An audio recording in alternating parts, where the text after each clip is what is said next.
महानदी जीवन धारा ଏହି ମାଟିର ରକ୍ଷକ ଏବଂ କଟକର ଅତୁଟ ସାଥୀ। ଗୋଟିଏ ପଟେ ମୁଁ ଆଉ ଅନ୍ୟ ପଟେ ମୋ ଭଉଣୀ କାଠଯୋଡ଼ି। ଆଉ ଆମ ଉଭୟ ନଦୀର ସଂରକ୍ଷଣରେ ରହିଛି ଭବ୍ୟ କଟକ ନଗରୀ। ଆଜି ମୁଁ ଆପଣମାନଙ୍କୁ ଏହାର କାହାଣୀ ଶୁଣାଇବାକୁ ଆସିଛି। ଏକ ଏପରି କାହାଣୀ ଯାହା ସମୟ ସହିତ ପ୍ରବାହିତ ହୋଇଛି, କିନ୍ତୁ ମୋ ମଧ୍ୟରେ ସଦାସର୍ବଦା ସମାହିତ ରହିଛି। ଜଣେ ସାହସୀ ଯୋଦ୍ଧା ରାଜା ମର୍କତ କେଶରୀ ଏହି ଭୂମିକୁ ନିଜର ଦୁର୍ଗ ଭାବରେ ବାଛିଲେ, ଆଉ ଏହାର ନାମ ରଖିଲେ କଟକ।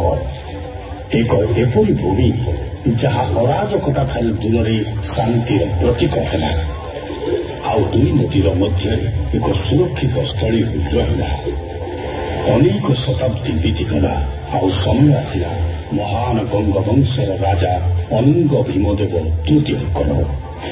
ରାଜା ଏହି ନଗରରେ ଏକ ଦୁର୍ଗର ନିର୍ମାଣ କଲେ, ଯାହାର ନାମ ଥିଲା ବାରବାଟୀ। ସେହି ସ୍ୱର୍ଣ୍ଣିମ ଦିନ କେତେ ଚମତ୍କାରୀ ଥିଲା, କିନ୍ତୁ ସମୟ କଟକର ଦ୍ୱାର ଦେଶରେ ନୂଆ ଶାସକଙ୍କୁ ଆଣି ଛିଡ଼ା କରିଦେଲା। ନିଜର ବୈଭବରେ ଲିପ୍ତ ମୋଗଲ ଆସିଲେ, ଆଉ କଟକର ସ୍ୱରୂପକୁ ଦେଖି ମନ୍ତ୍ରମୁଗ୍ଧ ହୋଇଗଲେ।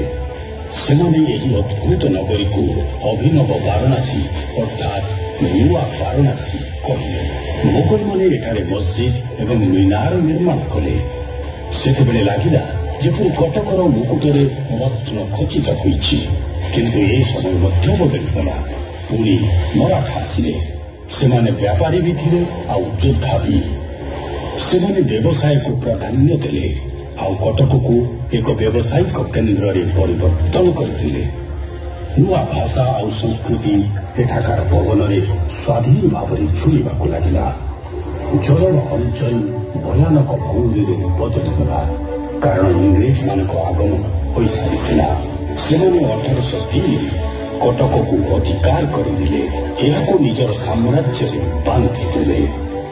କଟକକୁ ବଦଳିବାକୁ ବିବଶ କରାଗଲା, ଏହାର ଆତ୍ମାକୁ ପରୀକ୍ଷା କରାଗଲା, କିନ୍ତୁ କଟକ ହାର ମାନିଲା ନାହିଁ।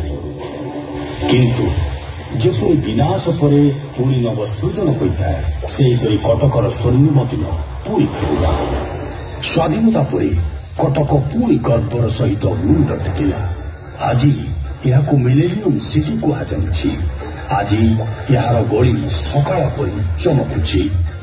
ଏହାର ବଜାରରେ ବ୍ୟବସାୟର କୋଳାହଳ ଅଛି, ଆଉ ଏହାର ମନ୍ଦିର ପ୍ରାର୍ଥନାରେ ଗୁଞ୍ଜରିତ ହେଉଛି, ଯାହା ମୋର ଲହଡିର ସ୍ପନ୍ଦନରେ ସମତାଳିତ ହେଉଛି।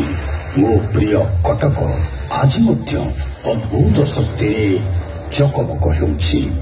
ବାରବାଟୀ ଦୁର୍ଗ ଏବେ ଯଦିଓ ଜୀର୍ଣ୍ଣ ଶୀର୍ଣ୍ଣ ହୋଇଛି, କିନ୍ତୁ ଏହାର କାନ୍ଥ ଏବେ ମଧ୍ୟ ସେହି ଲୋକମାନଙ୍କୁ ନିଜର ଅତୀତର କାହାଣୀ ଶୁଣାଉଛି, ଯେଉଁମାନେ ତାକୁ ଶୋଇବାକୁ ଆସୁଛନ୍ତି।